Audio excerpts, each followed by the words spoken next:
Porque nadie te contó que la maternidad es tan hermosa como agotadora. Soy Eli Garcidueñas, bienvenidos al podcast Maternandeando. Este podcast es un espacio para compartir ideas. Las opiniones de nuestros invitados les pertenecen únicamente a ellos y no representan necesariamente las de Maternandeando o el equipo detrás de este proyecto. El día de hoy tenemos una invitada, ella es Pati Muñoz. Ella es licenciada en Educación Especial, especializada en TDA y autismo. Bienvenida, Pati, ¿cómo estás? Hola, Eli, muchas gracias. Primeramente, pues por la oportunidad de estar aquí y compartir el espacio y esperemos que esta información sea de mucha ayuda y pues adelante. Oye, platícanos, este tema es ahorita muy controversial. Muchos papás tienen muchas dudas sobre qué es una maestra sombra, en qué va a impactar en el desarrollo de sus hijos, si realmente es necesario o cuándo es necesario y cuándo no. Pero empieza a platicarnos a ver qué es una maestra sombra para que quede como bien definido. Ok, la figura de maestra sombra nace a partir de pues la necesidad de los padres de un acompañamiento de sus hijos que con alguna condición, llámese autismo, déficit de atención, discapacidad intelectual, por la cual los niños necesitan un apoyo permanente, o sea que su nivel de apoyo sea un nivel 2 o 3, dependiendo de cualquier tipo de discapacidad, y por lo cual pues la maestra titular del grupo no sea suficiente para poder cubrir las necesidades de este alumno. Pero aquí la controversia o el debate de una maestra sombra nace en, pues, realmente el concepto de inclusión educativa. Porque si partimos de la inclusión educativa, se supone o el deber ser es que la escuela provee todo lo que cualquier alumno con o sin discapacidad llegara a necesitar, pues, para su verdadera inclusión en el sistema Claro. educativo. Entonces, aquí, pues, el debate o la controversia, lo controversial de este tema es que realmente no es una figura asignada por las escuelas, Ujú. sino que es una figura externa que conlleva un gasto extra para los papás para poder incluir a sus niños en alguna escuela particular, o inclusive hay escuelas de gobierno que también llegan a pedir, pues, esta figura de maestra sombra. Y desde el término, estamos muy mal acostumbrados, porque realmente el término que actualmente se utiliza para este tipo de apoyo es una maestra monitora. Okey. Porque anteriormente, como su nombre lo indica, o como haciendo referencia al término de maestra sombra, pues nada más era como una figura de acompañamiento, pero sobre todo para actividades asistenciales. Ujú. O sea, no se involucraba con la parte educativa del niño ni con su proceso educativo, sino que solamente estaba como una sombra del niño apoyándolo como para mantener el orden del aula principal. Es decir, por ejemplo, para apoyarlo, no sé, a estar sentadito en su lugar, a que no distrajera a sus compañeros, o les ponían actividades completamente diferentes a lo que se estaba realizando en el aula o como el tema principal que estaban llevando sus demás compañeritos. Igual también se llegó a ver en muchas situaciones como en esta parte que te digo de la contraparte o la parte negativa de llevar una maestra sombra a las escuelas, es que el niño, en lugar de ir como fomentando una independencia y que hiciera las cosas por él mismo, con la figura de maestra sombra se llegaba a tener una dependencia Mm. y nada más hacía las actividades o participaba o hacía cualquier tipo de hasta convivencia social cuando la maestra sombra estaba de por medio. Inclusive hay casos donde, pues, por el mal manejo de esta figura, se excluían más. Ujú. Entonces, aquí es donde nace como, pues, lo controversial, porque si en lugar de realmente apoyar a que exista una inclusión educativa en todos los ámbitos de este niño con alguna condición, estás fomentando a que el niño se vuelva dependiente de ti y que se excluya más de lo que se necesita, pues está siendo una barrera en lugar de un apoyo. Claro. Entonces, aquí es donde sale como este debate, sobre todo en el cuándo sí y cuándo no. Y te decía que el término, o sea, desde el término, pues ya no es una maestra sombra, se necesita llamar de, o sea, como corregir hábitos, Ujú. y el término que más actual tenemos sería como una maestra monitora, y es desde ese punto de vista donde la visión cambia, porque no vas a ser una sombra de un niño, sino que vas a monitorear que poco a poco ese niño pueda ir haciendo las actividades que están haciendo sus demás compañeritos.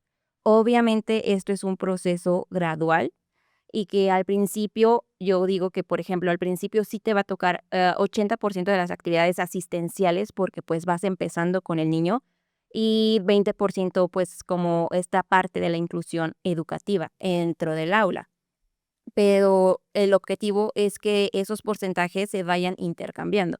Es decir, que cada vez tú estés más apoyando a que el niño realmente esté incluido en todas las actividades educativas y que tú asistencialmente Ujú. ya no te necesite para comer, ya no te necesite para jugar, ya no te necesite. Entonces, una maestra monitora desde ese punto de vista tiene que ser algo pues pasajero, o sea, Okey. una figura temporal que nada más nos va a apoyar a que el niño realmente se logre integrar, incluir en un sistema educativo, llámese privado o público, pero eso sería como la función de una maestra monitora, que esté ahí para apoyar y ver qué necesidades tiene el niño, cómo es el ámbito educativo de la escuela, qué están pidiendo, hacer como ajustes razonables, modificaciones en el currículo si se necesita, pero que no sea un factor externo el niño, o sea, que no se tenga como normalmente se tiene en una sillita hasta el fondo del Mm. salón con plastilina para que no interrumpa la clase, sino que realmente, pues, se abrace al niño, se vaya incorporando y que poco a poco, pues, sea parte de la dinámica de la clase. Claro. Oye, Pati, ¿y estas maestras monitoras a qué retos se enfrentan actualmente? Ya hablamos de la parte de cuál es su función y Ajá. qué necesitan hacer, porque hasta me atrevería a decir, el hecho de tú hacer que un niño dependa de ti y no hacerlo sentir capaz de hacer las cosas puede ser violentar. Ujú. Entonces, la parte de que cuando de verdad quieres aportar y de verdad esto es para ti, el trabajo de ser monitor, es que el niño cada vez vaya yendo por su camino y que se sienta capaz él solito de hacer las cosas y de integrarse. Como dices, es un proceso gradual, Ujú. pero es importante sí recalcarlo, ¿no? O sea, si realmente quieres ser maestra monitora, tienes que saber que el niño poco a poco va a ir dependiendo menos de ti y esa es tu chamba. Sí. De hecho, por eso nació, la necesidad de crear un curso para capacitar a estas personas, Ujú. porque muchas personas siguen creyendo que es eso, o sea, que si yo me postulo, porque luego hay mucha demanda de este tipo de trabajo, porque las escuelas se los exigen a los papás, y luego vemos en grupos de Facebook de: "Se solicita maestra sombra para niño de 6 años con condición de autismo", y hay un montón de personas que se postulan porque tienen la creencia que solamente es ir y cuidar al niño. Claro. Entonces, eso es una problemática y eso es un reto que se enfrentan tanto las maestras sombras como los padres de familia, porque en primera, pues las maestras sombras no saben a lo que van. Ellas piensan que es sencillo, que es un trabajo pues bien remunerado, porque la realidad es que sí es muy bien pagado, un aproximadamente lo mínimo que están recibiendo las maestras sombras por una jornada de 4 horas más o menos, son 6,000 pesos al mes, y de ahí para arriba. Entonces, es lo que te decía al principio, o sea, es que inclusivo esta figura no es. Porque Ujú. imagínate cuántos papás tienen que pensar, o pago la matrícula de mi hijo en la escuela, o le pago a una maestra monitora, una maestra sombra. Híjole. Entonces, está súper cañón. Y pues también siento que esta parte de que ven que es como poco trabajo y un dinero, pues, considerablemente bueno, se meten, sin saber realmente, pues, todo lo que implica ser una maestra sombra. Y hemos visto muchos papás, sobre todo que luego llegan como, pues, a consulta o que me piden como de que necesito una maestra sombra, que nada más con que tengan la preparatoria o con que hayan estudiado para asistente educativa, pero los retos que implica son mucho mayores. Y por eso es que hicimos este curso en donde, pues, de planta empezamos con la teoría, porque siempre tienen que saber a qué se están enfrentando. Y teoría me refiero a lo que es inclusión educativa, por ejemplo, que yo les hago mucho hincapié, que el término de inclusión, actualmente en México no se está llevando a cabo. O sea, hay 4 momentos, se podría decir, dentro de este proceso de inclusión. Empezamos, pues, desde siempre con la segregación, es decir, como que pues las tenían aparte, o sea, como que si nos vamos como desde la teoría, al principio estas personas con capacidades diferentes, con discapacidad, con autismo, se les consideraban enfermos Mm. mentales. O sea, ni siquiera había un término humanamente correcto para llamarlos. Entonces, lo único que hacían era excluirlos en centros meramente asistenciales, lo que antes se llamaba como los manicomios. Mm. Entonces, eso era como la atención que llegaban a tener. Después llegó la integración, en donde estamos completamente estancados. La integración implica, sí, hacerlos parte de tu comunidad educativa, por ejemplo, pero mantenerlos aparte. O Ujú. sea, es como si estuvieran todos en una misma burbuja, pero dentro de esa burbuja los niños siguen estando aparte Excluidos. porque no se tiene la capacitación. O sea, y la verdad es que, bueno, yo ya estando dentro de las 2 funciones, porque ya he estado siendo maestra frente a grupo y, pues, en esta parte de educación especial, yo sé que es muy difícil, pedirles a las maestras titulares que tengan como esta atención. Y yo les digo: "Miren, chicas, si nosotros quisiéramos realmente formar escuelas inclusivas, pues desde los cimientos se tienen que pensar como una escuela inclusiva". Y desde los cimientos me estoy yendo en la parte estructural, arquitectónica, que cuente con Ujú. rampas, que cuente con braille para los niños que no puedan ver, que cuenten con señaléticas para los bastones, que cuente con aparte del porque muchas escuelas ahorita ya tienen como el departamento psicopedagógico, pero aparte de ese departamento psicopedagógico, porque muchas veces es como el que se encarga de estos casos, tiene que haber un departamento de educación especial, porque no es lo mismo. Entonces, ese departamento de educación especial va a ser el encargado de ver cuántos niños, con qué condiciones tenemos, qué necesitan esos niños y qué les necesitamos brindar. Y ese departamento debería de ser los que ya dentro de su equipo de trabajo cuenten con los maestros monitores. O sea, los maestros monitores ya deben de estar incluidos desde la plantilla docente de un centro educativo para que realmente ellos se puedan autodeterminar una escuela inclusiva. Oye, y hasta estoy pensando en un terapeuta ocupacional, ¿no? Para la parte de la regulación o Ajá. la integración sensorial, porque muchos chiquitos de TDA, por ejemplo, todavía no integran bien las texturas o no, y están como, necesitan estarse moviendo todo el tiempo. Y si tienen un terapeuta, puede intervenir junto con la maestra monitora para hacer una buena estrategia para cada niño. Sí, inclusive, por ejemplo, lo más cercano que podemos llegar a ver en esta parte de inclusión es en los centros de atención múltiple, que son Ajá, escuelas de educación especial, públicas, tienen su aula okey. sensorial. Y justamente esa aula sensorial es por horas y algunas veces pues se lleva a, a los niños que tengan como mayormente estos problemas sensoriales a una hora a la semana de terapia, trabajar con texturas, trabajar con esto, pero la realidad es que muchas veces estas aulas cierran porque no hay seguimiento, porque al Mm. momento de que también se pide que los papás estén presentes en estas sesiones, muchos no los llevan.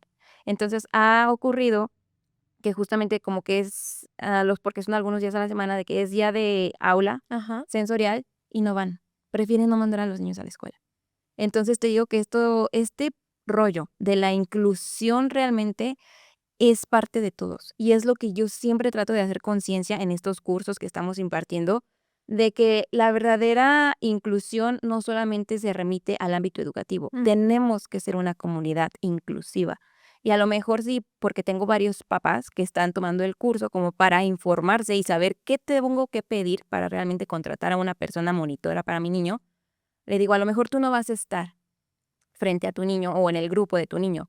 Pero si tú sabes y estás capacitado y tienes con qué defender esta inclusión de tu hijo, poco a poquito vamos haciendo una comunidad inclusiva, Mm. que eso es lo que queremos llegar a ser. Y inclusivo, porque pues cuando les platicaba como de cómo debería ser una escuela pues realmente inclusiva, y les pregunté, ¿qué escuelas conocen aquí en nuestra ciudad que te ofrezca todo eso? Ujú.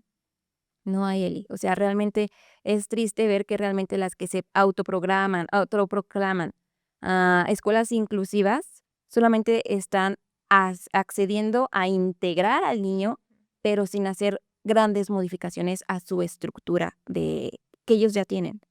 Entonces, salió a la luz una escuela que no vamos a decir nombres, pero se supone que ellos sí, o sea, como que ya van un poquito más adelantados, pero Okey. todavía digo, es que no debe de ser así, Ajá. donde sí ya tienen su departamento de educación especial, que se llama NE, y tienen sus maestros monitores. Pero, o sea, aquí el gran pero es que si tú quieres acceder a esos maestros monitores, te cobran extra. Y estamos hablando de una escuela que ya cobra mucho dinero de colegiatura y aparte 400 pesos por hora Ay, no. para que esté con tu niño un maestro monitor. Entonces, ahí no está siendo inclusivo, porque, o sea, yo les decía a las chicas, si tú realmente quieres ofrecer ese servicio, es cubrirlo entre todos. O sea, aunque tu niño no lo vaya a necesitar, tú sabes que está en una escuela inclusiva y que tú vas a apoyar para que los niños que realmente necesiten esa figura puedan acceder a ella sin necesidad de estar pagando extra. Es que como papá lo ves ahora ya hasta como un privilegio, Exactamente. pagar una maestra O sombra, sea, ¿no? ahorita la educación inclusiva, en lugar de ser un derecho, que es lo que es, o sea, ante la ley y ante diversos artículos, la inclusión es un derecho, pero está siendo un privilegio. Y es ahí donde sale como todo este debate de estas figuras, porque sí deben de existir, o sea, sí deben de haber en las escuelas, Mm. pero que las escuelas las provean. Entonces, ahí es donde no se está cumpliendo esta misión de ser realmente centros inclusivos. Y justamente la semana pasada, dentro de este curso de Maestras Sombras, pues estábamos como desglosando todo esto de lo que es la educación inclusiva. Y de hecho, la educación inclusiva no es un modelo, o sea, no es algo que tú tengas que como ofertar o promover o que tú te vendas como una escuela inclusiva. Ante la ley dice que la educación inclusiva es lo que rige. O sea, que todas las escuelas, llámese, básica, media, superior, todas las escuelas públicas y privadas, tienen que ser inclusivas. Pero la realidad es que no lo son, Eli. Entonces, es ahí donde, pues, lo que nos prometen, lo que las leyes dicen, al momento de constatarlo con la realidad, vemos que nos queda muy lejano y vemos que, pues, no podemos esperar a que esto se cumpla mágicamente con una varita mágica y de un día a otro todas las escuelas sean inclusivas. Y mientras eso pasa, dejar a los niños ahí, al ahí se va. Claro. O sea, los papás que realmente están preocupados y que realmente quieren que sus hijos, pues de alguna manera los incluyan en la escuela, son los que se están moviendo para ellos con sus propios recursos pagar estas figuras. Estos especialistas. Y Exacto. aparte genera un gasto más y genera estrés, ¿estás de acuerdo? O sea, si ya por sí ya tenemos una condición que nos está generando estrés y que cambia nuestra dinámica familiar, el gastar todavía en terapias, en maestra monitora, en extra, son cositas que se va y se eleva la cuenta, híjole. Entonces, por eso es tan importante recalcar que las escuelas también tienen que aportar algo para apoyar a estos padres de familia, porque es una condición aislada, o sea, no es que lo elijan, es algo Ujú. que ya tienen y sus chiquitos tienen este derecho de ser incluidos en donde sea, en cualquier contexto. ¿Qué más nos puedes platicar sobre tu taller, sobre tu curso, en dónde los podemos encontrar? Porque suena muy interesante. O sea, por ejemplo, yo soy una, licenciada en educación Ajá. y me interesa bastante, ser maestra monitora, o maestra, bueno, me dices que ya sombra no se usa, pero ahorita Ajá. como es lo común, es lo que Exacto. están buscando. Entonces, ¿qué tú me recomendarías? ¿A dónde acercarme? ¿Con qué cualidades yo tengo que contar para poder ser maestra monitora? Okey. Y sí, mira, fíjate que lo que dices es muy cierto, porque desde el nombre, cuando nosotros decidimos que íbamos a armar este taller, estábamos con la discrepancia de cómo lo vamos a nombrar. Ujú. Maestra monitora, que es el término correcto, o maestra sombra, que es realmente como se conoce. Entonces, decidimos llamarlo curso para maestra sombra, porque es como la mayoría de las personas lo conoce. Sí habrá personas dentro de este ámbito que ya sepan la terminología correcta y a lo mejor si le ponemos curso de maestra monitora, sepan a lo que se refiere, pero la mayoría de las personas lo siguen relacionando Mm, con maestra sombra. claro. Entonces, por eso se llama el curso de maestra sombra para como tratar de llegar a la mayor población posible y poder ayudarnos entre todos, porque al final del día ese es el objetivo del curso, realmente capacitar a las personas. Ujú. Entonces, ¿qué actitudes o aptitudes debe tener una persona realmente como para decir yo quiero ser una maestra sombra o yo quiero ser una maestra monitora?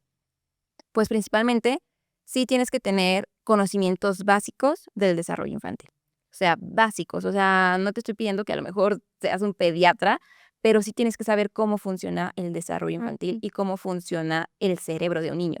Porque partiendo de ahí, o sea, independientemente de que un niño tenga o no tenga una condición, debemos de siempre pensar que su cerebro está en desarrollo Mm, y que a veces cuando se portan mal, no es que se están portando mal, no saben regularse.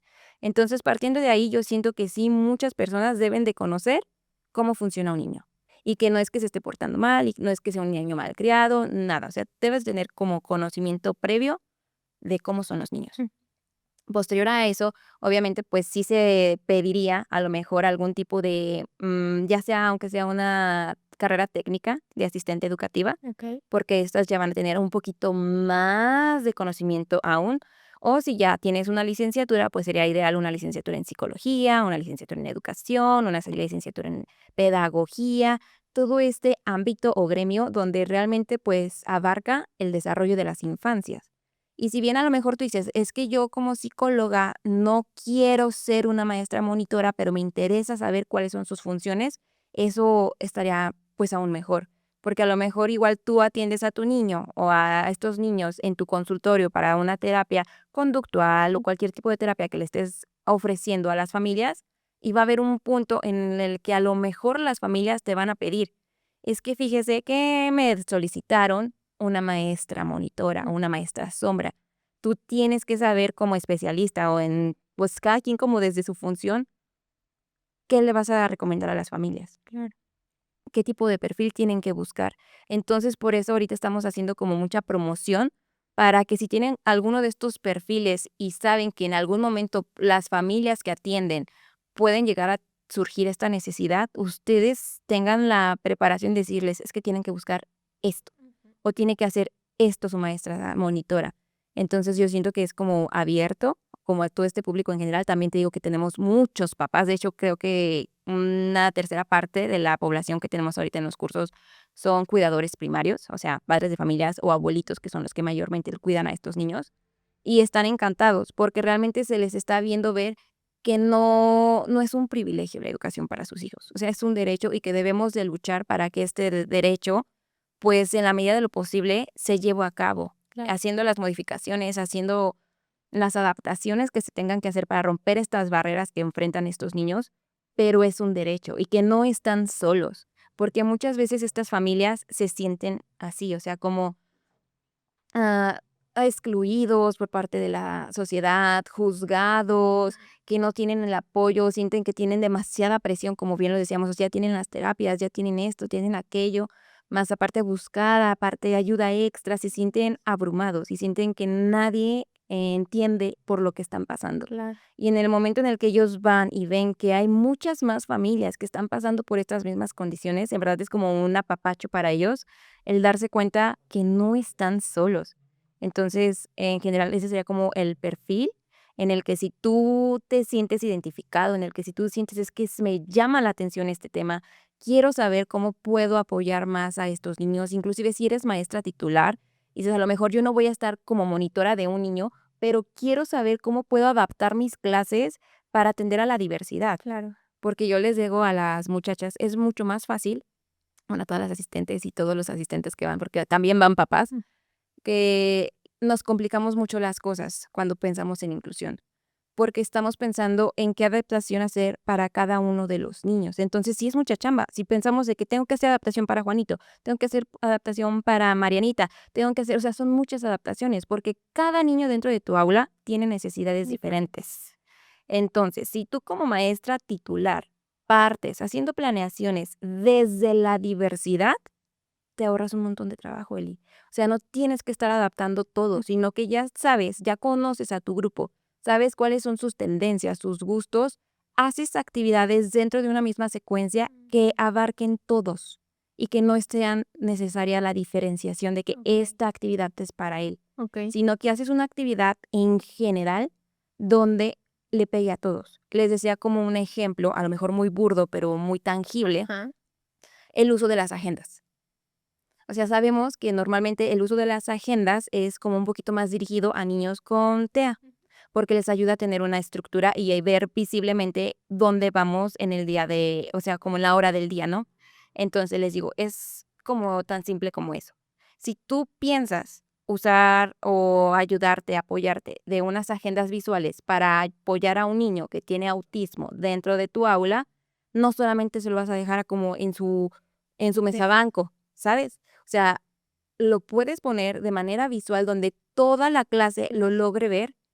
¿Y en qué les va a afectar a los demás niños? Tenerlo de manera visual, tangible, la agenda visual. No, pues al contrario. Exacto, es lo que les Ujú, decía, les va a dar estructura. ujú. Independientemente de que tenga o no tenga la condición, les va a ayudar. Decía otro ejemplo también muy burdo a lo mejor, una niña o un niño con debilidad visual.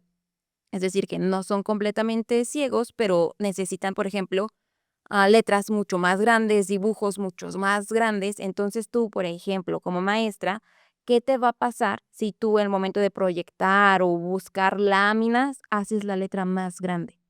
¿O en qué les vas a perjudicar a los otros niños el estar haciendo estas pequeñitas adecuaciones? Pero si te fijas, de manera general, o sea, para todos. En nada, o sea, no les va a afectar al otro grupo que estés adaptando las necesidades a los niños que realmente tienen como un poquito más de dificultad dentro de tu aula. Y así se cumple esta visión de partir desde la diversidad. Híjole, pero, te estoy escuchando y me estoy acordando de la Eli maestra. Ajá, yo también.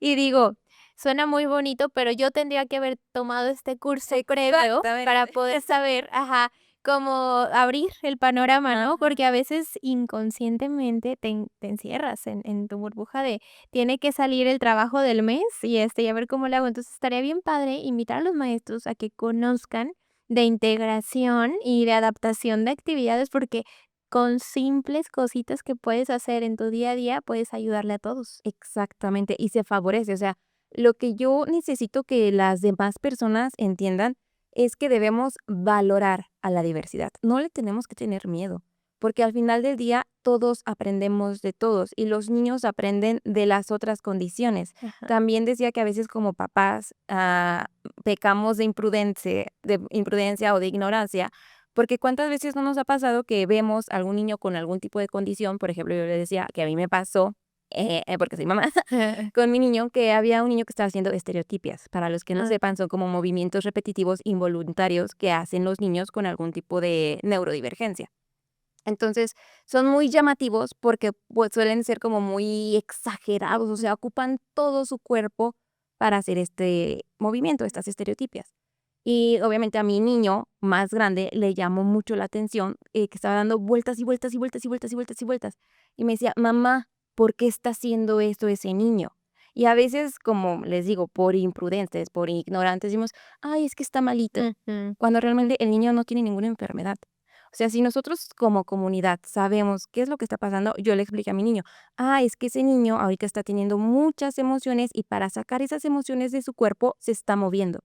Porque a veces, porque pues, también trabajamos con unos Ujú. chaparritos, cuando tú estás enojado, a veces necesitas gritar, a veces necesitas golpear algunos objetos para canalizar todo eso que estás sintiendo y que las emociones pues Bye. bajen. Entonces ese chaparrito que está dando vueltas está muy contento y por eso está expresando pues sus emociones de esa manera. Y uno pensaría que los niños no lo entienden, pero sí lo entienden. Entonces hasta él me dijo, entonces yo puedo dar vueltas cuando me siento muy feliz. Y digo, sí, si tú te sientes muy feliz o estás muy emocionado, puedes dar vuelta para expresar que estás pues sintiendo las emociones, que realmente eso son las estereotipias. O sea, es el organismo de un niño tratando de regularizar las emociones que está sintiendo. Entonces, pues desde ahí, o sea, desde ahí partimos, Eli, desde que como comunidad debemos de dejar de verlos como los pobrecitos o el miedo a la diversidad o que te imponga, o sea, sí te impone, pero te impone a que tú aprendas, a que Claro. tú te prepares, a que tú te preocupes, a que realmente este derecho se esté llevando a cabo. Y como tú comentas, o sea, yo siento que el deber ser, el ideal, es hasta que las escuelas, los centros educativos realmente que se están ofertando y que les están, porque lo que más coraje me da siendo mamá es que se están vendiendo, o sea, te Ujú. están vendiendo que son inclusivos, que van a apoyar a tu hijo, que saben que cuentan con personal capacitado y ya hasta que estás dentro del ruedo, ves que pues te mintieron, o Fue sea, pura que no, propaganda ajá, que no barata. tienen Ujú. realmente personal capacitado. Ay, ¿Está bien? Sácalo, sácalo. Es que es una realidad, o sea, es una realidad en México. Es ajá, lo que está pasando, y más ahorita que conocemos escuelas de nuestra ciudad, que es que no es justo, porque le venden a un papá que todavía tiene que pagar terapias, tiene que pagar todo la adaptación a su hijo y le venden esto, y entonces tú llegas bien confiado como papá y realmente no lo están ayudando, sino lo están perjudicando. Y hay que recalcar, son unos años en donde el neurodesarrollo se puede aprovechar increíble por la plasticidad cerebral. Exactamente. Y si tú atrasas a un niño en sus mejores años de vida, probablemente no va a ser lo mismo después, para que pueda adquirir todos esos conocimientos, esa integración que adquiere en esta etapa. Por eso es tan importante que no los hagan perder el tiempo. Exacto. Y me tocó una muy mala experiencia porque yo, pues, como, ay, no sé cómo decirlo, pero interesada por este tipo de diversidad y que mis hijos conozcan y siempre estén como inmersos en que este tipo de condiciones existen, que no es algo aparte. El primer año de escolaridad de mis hijos, yo busqué una escuela inclusiva. Aunque mis hijos no tuvieran ningún tipo de condición, yo decía, yo quiero que ellos convivan con estos niños y que los vean como parte de la sociedad y que existen y que están ahí y que tienen que convivir con ellos como si fuera cualquier otra persona.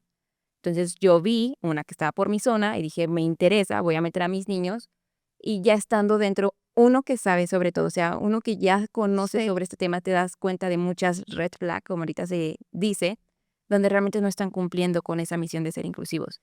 Desde el momento en el que cada 3 meses rolaban de maestras. Mm. Entonces tú como escuela, de cualquier tipo de escuela, ¿cómo vas a estar capacitando a tanta maestra nueva que te llega? O sea, no había continuidad en los Mm. contenidos, no había nada. Mis hijos entraron con conocimientos básicos de vocales, números, y por tanto tipo de, o sea, de partir su estructura, de meter nuevas personas, salieron con menos contenido. Y fue cuando dije, es que no es justo, o sea, no es justo que uno como papá confíe en que le están vendiendo un servicio, en el que están valorando la diversidad, cuando ya estás dentro y te das cuenta que solamente lo hacen para vender, o sea, y es muy injusto que estén lucrando con un sentimiento de unas familias donde lo que ellos buscan desesperadamente es ayuda. Claro, claro. Entonces, sí hay que tener mucho cuidado con estas escuelas que se venden como instituciones inclusivas y que realmente te digan qué es lo que te hace ser una escuela inclusiva, o sea, qué ofreces, qué tienes como diferente para lograr la inclusión de estas personas. Porque si te dicen, es que nada más lo aceptamos, Mm. eso no está siendo inclusivo, o sea, nada más y hasta te lo hacen ver como si te estuvieran haciendo un favor el aceptar a tu niño, cuando es su obligación realmente estar, pues, con la apertura de la diversidad, pero aparte, ¿qué más haces? Claro. Capacitas a tu personal docentes, tienes lo mínimo, lo que te decía, un psicopedagógico que te apoye, a que te ayude a canalizar, ¿qué tienes? Y esta escuela que te digo no tenía nada, o sea, ni siquiera tenía un psicólogo, no No. tenía nada. Entonces, sí me dio coraje que uno confíe en este tipo de centros y cuando ves la realidad es que no tienen lo que te están ofreciendo. Y justo hay veces en que hasta las mismas maestras se contactan con los papás y les dicen: "Oye, ¿sabes qué? Están excluyendo a tus hijos, o sea, mejor sácalos de ahí, no pierdas tu tiempo y busca una escuela realmente inclusiva, ni tu tiempo ni tu dinero". Dinero. Así es. ¿Qué mensaje quieres dejar en este capítulo para todos los papás, mamás, familias que nos van a Ahí estar está. viendo? Maestros, Mira, yo siento que el mensaje más, fuerte dentro de este capítulo es que juntos podemos lograr ser una comunidad inclusiva. O sea, dejar de ver como la inclusión solamente en el ámbito escolar ujú, y preocuparnos de que cada quien desde su trinchera empiece a hacer cambios para realmente favorecer esta inclusión en una comunidad, que estas personas se sientan abrazados por todos los que conformamos, padres de familia, psicólogos, maestros, terapeutas ocupacionales, maestras, monitoras, que todos tengamos el mismo objetivo de realmente construir comunidades inclusivas en donde los niños puedan llegar a desarrollar todo el potencial. Ese sería como el mensaje que yo les quiero. Muchas gracias, Pati. Qué bonito, qué bonita plática y qué bonito mensaje nos dejas. ¿Puedes dejarnos también tus redes sociales, por favor? Porque aparte, lo voy a decir, tenemos aquí a una influencer muy famosa de León, Guanajuato, entonces nos va a dejar sus redes sociales por ahí si quieren ver lo que hace con sus chiquitos, en su trabajo. Muchas gracias. Pues actualmente manejo 2 tipos de redes sociales, las que son un poquito más profesionales, donde imparto pues mis cursos, terapias, talleres, que es @habla.le. Así me encuentran en Instagram y Facebook. y mis redes personales en donde yo les comparto mi día siendo mamá profesionista y pues yo siento que ayudo un poquito a las mujeres a ver que sí se puede con todo esto que conlleva la maternidad. Esas son más personales, un poquito más informales, pero igual pues si quieren ir a ver mi contenido es @patiegles. Muy bien, pues muchas gracias. Muchas Gracias a ti gracias por por haber invitarme. venido. Y recuerden que si tienen un tema relevante o que les importe, que queramos compartir, vamos a buscar a los expertos. Comenten, compartan, suscríbanse y denle like. Nos vemos en el siguiente capítulo.